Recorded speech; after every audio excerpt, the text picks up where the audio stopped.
হ্যাঁ, উজ্জ্বল বগুড়া আলুর উৎপাদন এলাকা। বগুড়ায় প্রচুর পরিমাণ আলু উৎপাদন হয়ে থাকে। এই আলুর যে মজুদ, এই মজুদ কমে গেছে। বগুড়ার হিমাগারগুলোতে এখন পর্যন্ত যে আলুর মজুদ রয়েছে সেটি শতকরা হিসেবে ১০ ভাগ। বিগত বছরগুলোতেও বছরের এই সময়টিতে আলুর মজুদ ১০ ভাগ বা তার নিচে চলে আসে। তবে এই সময়ে আলুর যে চাহিদা, বাজারে আলুর চাহিদা পূরণ করতে শুরু করে নতুন আলু। তবে এবছর এখন পর্যন্ত বগুড়ার বাজারগুলোতে নতুন আলুর দেখা মেলেনি। এর কারণ হচ্ছে বগুড়ায় যে নতুন আলুর আবাদ করা হয়, যে আগাম জাতের আলুর আবাদ করা হয়, সেটি সেপ্টেম্বরের মাঝামাঝি থেকে শেষ সময় পর্যন্ত। আর সেই সময়ে লাগাতার কয়েকদিন বৃষ্টি, কয়েক দফায় টানা বৃষ্টিপাতের কারণে আলু চাষে কিছুটা বিলম্ব হয়েছে, যে কারণে বাজারে নতুন আলু আসতেও কিছুটা বিলম্ব হচ্ছে। বগুড়ায় যে আলু মজুত করা হয় সেটি অন্যান্য বছরের তুলনায় এবছর কিছুটা কম মজুদ হয়েছে।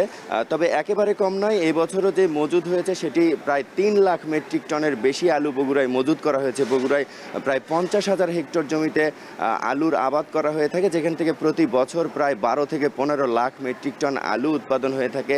গেল মৌসুমেও প্রায় ১৩ লাখ মেট্রিক টন আলু উৎপাদন হয়েছে, যেখান থেকে ৩ লাখ মেট্রিক টন আলু হিমাগারগুলোতে সংরক্ষণ করা হয়েছে এবং কৃষক পর্যায়ে কিছু আলু সংরক্ষণ করা হয়েছিল। প্রায় ৫০,০০০ মেট্রিক টন আলু কৃষক পর্যায়ে সংরক্ষণ করা হয়েছিল। এই হিমাগার এবং কৃষক পর্যায়ে দুই সংরক্ষণেই আসলে আলুর মজুদ একেবারে তলানিতে ঠেকেছে, যে কারণে দামে তার প্রভাব পড়েছে। গেল সপ্তাহে এই হিমাগারগুলো থেকে পাইকারি পর্যায়ে যে আলু বিক্রি হয়েছে সেটির দাম ছিল ৫০ থেকে ৫২ টাকা, তখন খুচরা বাজারে বিক্রি হয়েছে ৬০ থেকে ৬৫ টাকা। আজকে এখান থেকে আলু বিক্রি হচ্ছে ৬০ থেকে ৬২ টাকা এবং বগুড়ার বাজারগুলোতে সেই আলু বিক্রি হচ্ছে ৭০ থেকে ৭৫ টাকায়। অর্থাৎ গেল সপ্তাহের চেয়ে এই সপ্তাহে আলু কেজি প্রতি দাম বেড়েছে প্রায় ১০ টাকা। আর ২ সপ্তাহের ব্যবধান যদি চিন্তা করি, সেই ক্ষেত্রে ২ সপ্তাহে আলুর দাম প্রতি কেজিতে প্রায় ১৫ টাকা বেড়েছে। এটি এবছরের এই আলুর হিসাব এতক্ষণ শুনলেন। আর আগামী বছরের যে আলু, এখন যে নিয়মিত যে আলু রোপণের মৌসুম সেটি এখন চলছে। এখন কৃষক আলু রোপণ করছেন।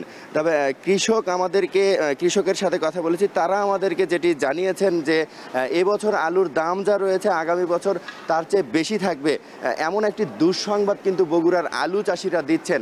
এর কারণ হচ্ছে এখন যে আলু রোপণের মৌসুম, এখন আলু রোপণ করা হচ্ছে, সেই আলু কৃষককে কিনতে হচ্ছে ৮০ থেকে ১০০ টাকা প্রতি কেজি।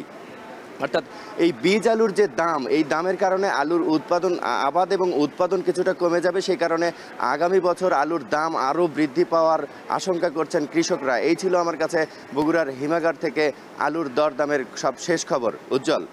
বগুড়া থেকে রাজীব সেলিম জানাচ্ছিলেন আলুর বাজারের দরদাম। দেখছেন এখন বাণিজ্য।